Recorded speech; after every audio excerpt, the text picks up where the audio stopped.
أن سيدنا وسندنا وحبيبنا ونبينا وشفيعنا ومولانا ومأوانا وملجانا محمدا عبده ورسوله أرسله بالحق بشيرا ونذيرا وداعيا إلى الله بإذنه وسراجا منيرا وصلى الله تبارك وتعالى عليه وعلى آله وأصحابه وأزواجه وذرياته بارك وسلم تسليما كثيرا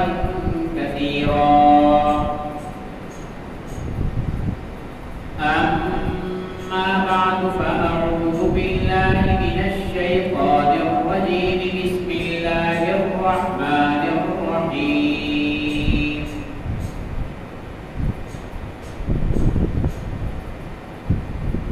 وأذن في الناس بالحج يأتوك رجالا وعلى كل ضامر يأتين من كل فج عميق ليشهدوا منافع لهم ويذكروا اسم الله في أيام معلومات على ما رزقهم من بهيمة الأنعام فكلوا منها وأطعموا البائس الفقير ثم ليقضوا تفثهم وليوفوا نذورهم وليطوفوا بالبيت العتيق. قال النبي صلى الله عليه وسلم: أيها الناس قد فرض الله عليكم الحج فحجوا، أو كما قال عليه الصلاة والسلام. صدق الله العظيم ونحن على ذلك لمن الشاهدين والشاكرين والحمد لله رب العالمين. اللهم صل على محمد وعلى آل محمد كما صليت على إبراهيم وعلى آل إبراهيم إنك حميد مجيد. اللهم بارك على محمد وعلى آل محمد كما باركت على إبراهيم وعلى آل إبراهيم إنك حميد مجيد.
کو قبول کرے.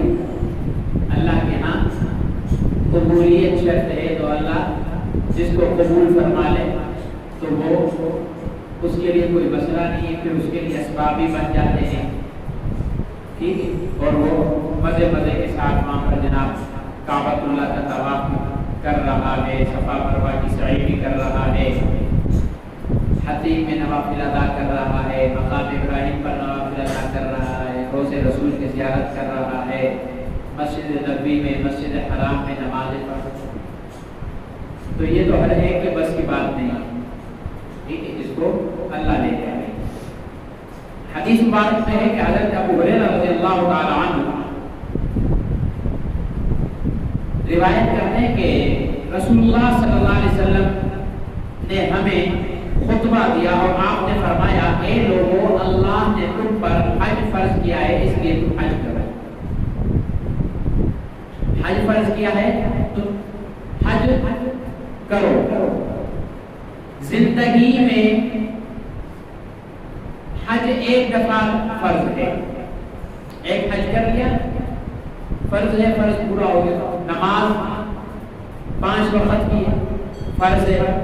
روزے مہینے میں ایک دفعہ آتے ہیں، 30 روزے پھر روزوں کی تو کوئی قید نہیں، کبھی بھی رکھ سکتے ہو جب دل چاہے کبھی روزے رکھتے. زکات سال میں ایک دفعہ ہے، فرض ہے. صاحب زکات، صاحب حیثیت، صاحب نصاب. حج زندگی میں ایک دفعہ ہے. آپ کے بندے پر حج فرض ہو گیا، اس نے حج کیا، اب اس سے بعد اللہ نے توفیق دی، اللہ نے شکر بلائے، اللہ کرے گا وہ حج اس کے فرض بنائی، وہ حج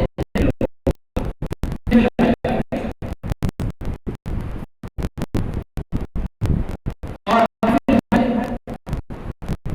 جب تک زندگی کرتا ہے اللہ بڑا ہو جاتا ہے. زندگی میں ایک حج فرض ہے. حضرت ابو ہریرہ رضی اللہ تعالیٰ عنہ فرماتے ہیں کہ رسول اللہ صلی اللہ علیہ وسلم نے ہمیں خطبہ ارشاد فرمایا اور فرمایا، اے لوگوں، اللہ نے تم پر حج فرض کیا ہے، اس لیے تم حج کرو. تو اس پر ایک شخص نے کہا، یا رسول اللہ، کیا حج ہر سال فرض ہے؟ دوسری مرتبہ پھر پوچھا، یا رسول اللہ، حج ہر سال فرض ہے؟ تو رسول اللہ صلی اللہ علیہ وسلم پھر خاموش رہے. اور اس طرح 3 بار انہوں نے سوال کرے کہ آپ صلی اللہ علیہ وسلم خاموش رہے، اور آپ نے آخری دفعہ فرمایا کہ اگر میں کہہ دیتا کہ ہاں، اگر میں ہاں کہہ دیتا تو پھر ہر سال فرض ہو جاتا، کوئی چیز کا فرق نہیں. یعنی شریعت کا حکم جتنا آیا ہے اس کو پورا کرو، جتنا آیا ہے اس کو پورا کرو. وہ موسیٰ علیہ السلام کے واقعے میں آپ کو نے بتایا تھا کہ وہ ایک بندہ آ گیا، کسی نے مارا، اس کو قتل کیا. کیا بتائی؟ اللہ نے کہا کہ بھائی گائے ذبح کرو، اس کی ہڈی اس پر لگاؤ، یہ زندہ ہو جائے گا، بدل دے گا. اب جناب موسیٰ علیہ السلام نے قوم کو بتایا کہ بھائی اس طرح سے کرو. اور ایک آئے ایسی ہو، کس طرح کی ہو. اب وہ سوال کرتے ہیں، اب جناب اس گائے کا حکم آیا، کہاں سے ڈھونڈے؟ بڑی مشکلوں سے وہ گائے ہاتھ آئی. اس کی قیمت انہوں نے اس گائے کی کھال بھر کر اس کو جتنا پیسہ اس نے آیا فرمایا وہ وصول کی. تو شرف کے ساتھ کوئی گائے ہوگی جس پر ہے ہڈی آتی ہے، وہ زندہ ہو جاتا ہے اللہ کے حکم سے بتا کر. جان چھوٹ جاتی ہے، لیکن سوال کرے گا کہ پھنس گیا. تو حضور علیہ السلام اللہ نے جواب کیوں نہیں دیا؟ اس لیے نہیں دیا کہ اگر میں ہاں کرتا ہوں حج ہر سال فرض ہو جائے گا، اور پھر کیا ہے کہ وہ مشقت میں پڑ جاتے ہیں. یہ غریب بندہ کہاں سے آتا ہے، کہاں سے لے آتا ہے. یہ اس لیے زندگی میں ایک بار فرض ہے، اللہ نے پیسہ دے دیا، حج کا آ گیا، کروا لو، اللہ رب العالمین آگے آسانیاں پیدا کریں. حضرت ابراہیم اور حضرت اسماعیل علیہ السلام نے اللہ کے حکم سے بیت اللہ کو تعمیر کیا، اور جب تعمیر کر کے مکمل ہو گئے، فارغ ہو گئے، تو اللہ نے حضرت ابراہیم علیہ السلام کو حج کا اعلان کرنے کے لیے کہا، اور کہا کہ اے ابراہیم، لوگوں میں حج کا اعلان کر دو کہ وہ تمہارے پاس پیدل چل کر اور دبلی پتلی اونٹنیوں پر سوار ہو کر آئے، جو دور دراز سے آئیں گی، تاکہ وہ ان فوائد کا اپنی آنکھوں سے مشاہدہ کریں جو وہاں ان کے لیے رکھے گئے ہیں، اور مقررہ دنوں میں ان جانوروں پر اللہ کا نام لیں جو اللہ نے انہیں عطا فرمایا، یعنی قربانی کریں، پھر ان میں سے تم خود بھی کھاؤ اور محتاج فقیر کو بھی کھلاؤ، یعنی قربانی کر رہے ہو، گوشت تم بھی کھاؤ، جو محتاج فقیر غربا ہیں، پڑوسی ہیں، ان کو بھی دو، پھر اپنے میل کچیل دور کرے اور اپنی نظریں پوری کرے اور اس غریب گھر کا طواف کرے۔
سوچتا رہے، ہر وقت اللہ سے معافی مانگتا رہے، تو اللہ رب العالمین ایسے بندے کا حج قبول بھی فرماتے ہیں۔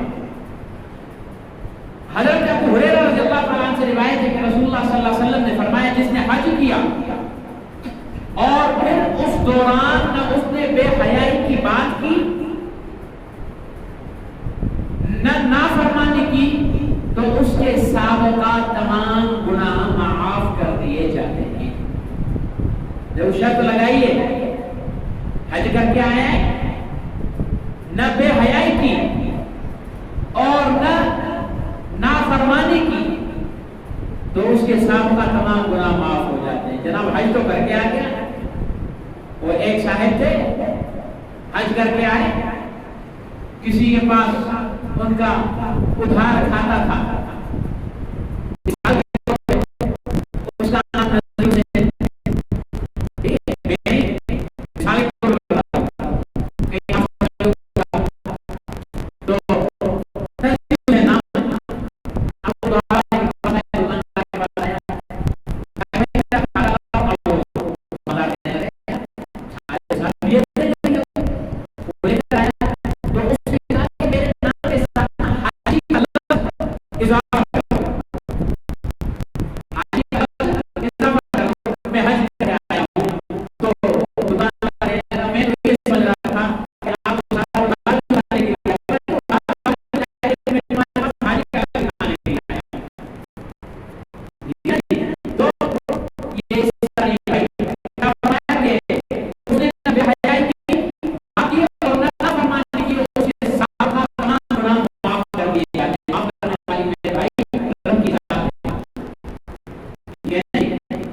جس دن اس سے اس کی ماں نے جنا ہے.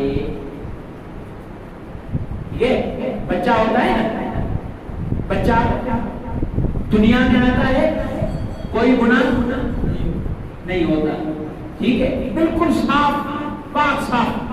اس طریقے سے جو حج کرتا ہے تو وہ پاک صاف اس طرح ہوتا ہے جیسے ماں کے پیٹ سے وہ آج بھی جنا ہے. ٹھیک ہے، تو کتنی بڑی فضیلت ہے. ہاں جی، شرط لگائیے، کوئی بات بے حیائی کی بات نہیں، برائی کی بات نہیں، کسی کی غیبت نہیں، لڑائی جھگڑا نہیں،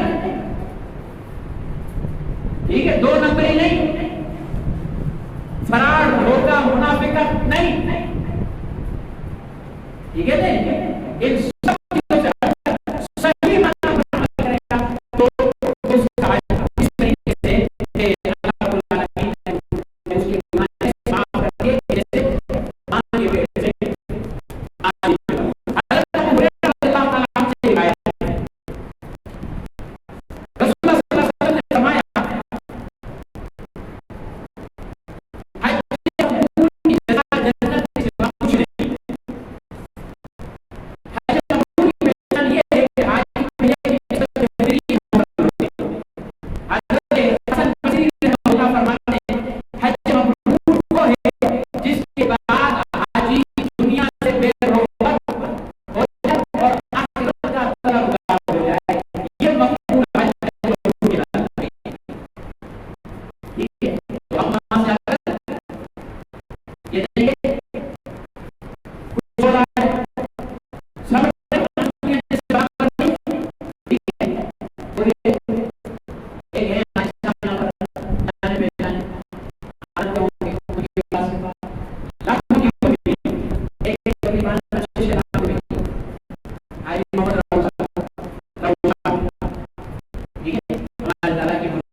آخرت کی طرف ہو، اللہ رب العالمین اس میں آسانی بھی فرمائیں گے.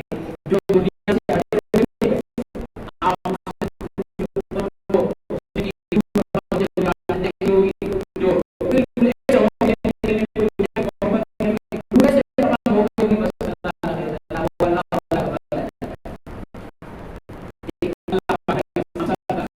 ایمان فرمائے. حج کا ایک فائدہ یہ بھی ہے کہ اس سے آدمی پر ایمان کی مہر لگ جاتی ہے اور حج فرض ہونے کے باوجود حج کرنے کی صورت میں ایمان میں خطرہ ہوتا ہے. حج فرض نہ ہونے کی صورت میں حج فرض ہونے کے باوجود حج فرض ہو گیا اور اس نے حج نہ کیا تو اس صورت میں کیا ہے ایمان خطرے میں ہوتا ہے. رسول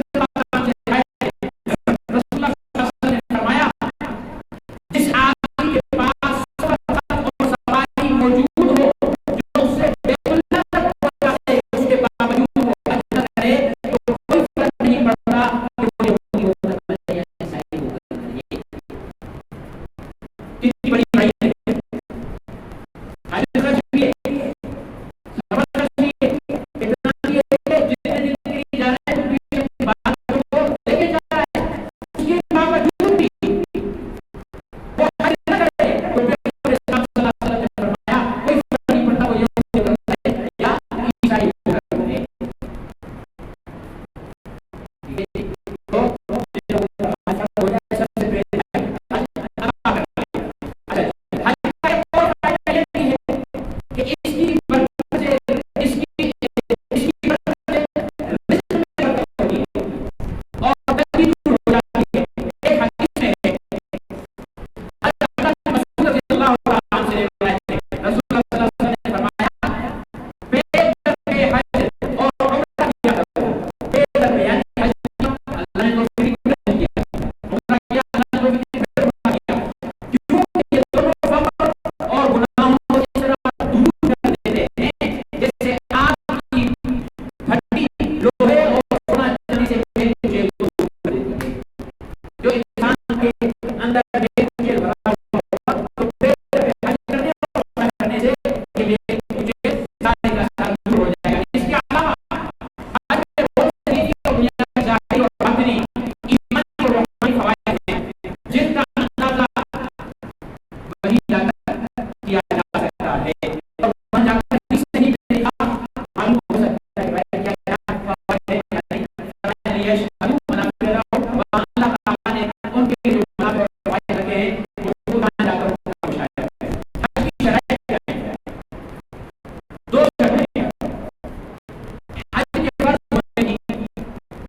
دو شرائط سب سے پہلے مسلمان ہونا اور حج ٹھیک ہے نا اب پر حج کوئی حج کے لیے اسی طرح شریعت کی باقی عبادات کے فرض ہونے کی بنیادی شرط مسلمان ہونا. صرف حج کے لیے نہیں نماز کی پڑھے مسلمان پڑھنا نماز کے لیے مسلمان ہونا ٹھیک ہے. روزہ کا فرض نہیں ہے ٹھیک ہے روزہ مسلمان پڑھے اور کیا کہتے ہیں کہ عید کی پڑھے عید سے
استاد استاد حدیث تھے، ایک حضرات نے حج کیا،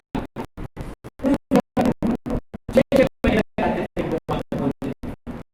ٹھیک ہے، اب تو ماشاء اللہ جدید ترقی ہو گئی اور ہر آسانی ہو گئی ہے، کوئی سہولت نہیں ہے، پاسپورٹ بن گیا بھائی. کیا ہے کہ حج کے لیے آپ جمع کرواؤ، یہ ساری ترتیب اور آسانیاں ہو گئی ہیں. بہت آسانی وہاں پر جب ہوٹل میں رہائش کیا وہاں پر صرف 5 دن حج کے ہیں. آپ سے یہ 5 دن حج کے ہیں، بجائے احرامات میں احرام میں وقوف عرفہ. وقوف عرفہ سب سے بڑا رکن حج کا یہ ہے، جس نے وقوف عرفہ کر لیا اس کا حج ادا ہو گیا. اب وہاں پر وقوف عرفہ حج رہتا ہے، وہاں سے فارغ ہو کر وہاں پر عرفہ میں حاجی ظہر اور عصر کی نماز اکٹھی ادا کرتے ہیں. یہ دو رکعت کر کے اکٹھی ادا کرتے ہیں، یعنی ظہر اور عصر یا اس طرح ترتیب ہے. اس کے بعد مغرب کی نماز پڑھنے کی اجازت نہیں ہے اگر عشاء کا وقت ہو جائے. راستے میں مغرب کی نماز پڑھنے کی اجازت نہیں، اگر عشاء کا وقت ہو جائے آپ مغرب اور عشاء کی نماز پڑھیں گے. ایک مقام آتا ہے مصطفیٰ، وہاں پہنچ کر حاجی نے مغرب اور عشاء کی نماز اکٹھی ادا کرنی ہے. بھلے وہ رات کو 3 بجے مصطفیٰ میں پہنچے. ٹھیک ہے بھائی، ایسا کیوں؟ شریعت کا حکم ہے، شریعت کے حکم کو پورا کرنا ہے تو دعا کریں اللہ تعالیٰ فیصلہ کریں، اللہ تعالیٰ آسان فرمائے. اور جو کیا ہے دل میں